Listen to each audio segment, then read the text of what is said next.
les créateurs, je suis ravie de vous retrouver aujourd'hui pour la session filmée sur la mise en couleur de la section du mois de mars, donc toujours pour le défi de Mandarita Art. Donc aujourd'hui on va utiliser des couleurs orange, un petit peu plus jaune.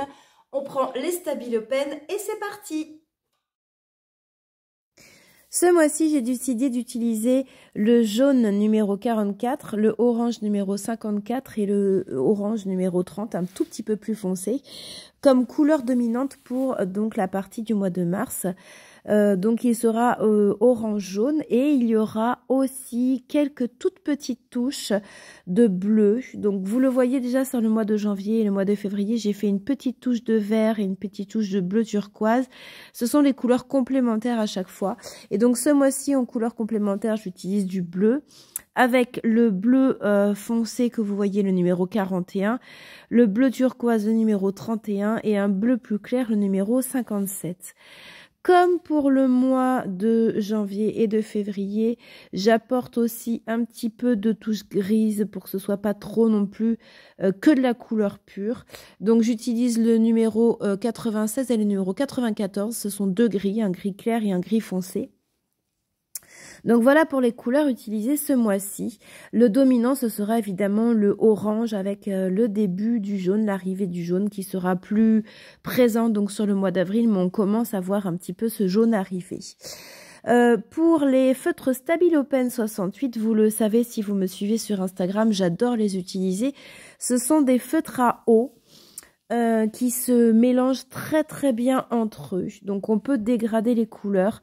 J'utilise souvent plusieurs couleurs pour une même zone à colorier, à mettre en couleur. Donc je commence toujours par la couleur la plus foncée et au fur et à mesure j'éclaircis donc avec la couleur la plus claire. Par exemple, ici vous allez voir j'utilise le 30 qui est foncé. Je commence par le foncé, puis je prends le 54 qui est un peu plus clair. Je vais à partir de la fin du 30 et je continue sur le reste. Et puis le jaune, je prends la fin du 54 et je finis donc le reste de ma zone en jaune. On voit donc se dégrader donc de 3 couleurs. Je fais la même chose pour le bleu et puis je fais la même chose dans tous les mandalas. J'aime beaucoup dégrader les couleurs. Ce sont des feutres également à eau, donc on peut les utiliser avec un pinceau, c'est-à-dire appliquer la couleur et après uniformiser un petit peu avec le pinceau pour avoir un dégradé un peu plus joli. Voilà encore là les 3 couleurs en dégradé. Je vous laisse profiter du reste de la vidéo en musique. On se retrouve à la fin pour le résultat final.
regarde tout de suite le résultat final avec donc la section du mois de mars en gros plan. Et comme vous le savez, j'aime aussi donc réaliser le mois de mars en entier. Donc on l'avait vu la dernière fois pour le dessin et donc j'ai utilisé les mêmes couleurs, exactement les mêmes couleurs, le orange jaune avec les petites pointes de bleu et puis le mois de mars également. Donc voilà ce que ça donne pour un mandala en entier, un cercle en entier. Et voilà ce qu'on a donc pour l'instant avec janvier, février et mars. On voit très nettement le début de l'arc-en-ciel arriver, rouge, orange, jaune. Donc on va avoir tout l'arc-en-ciel à la fin de l'année au mois de décembre. Voilà, j'espère que cette vidéo vous a plu, que vous avez eu du plaisir à la regarder. On se retrouve la prochaine fois pour d'autres créations filmées. On se retrouve également sur Instagram en attendant. D'ici là, éclatez-vous, faites de superbes créations. À très bientôt, bye bye!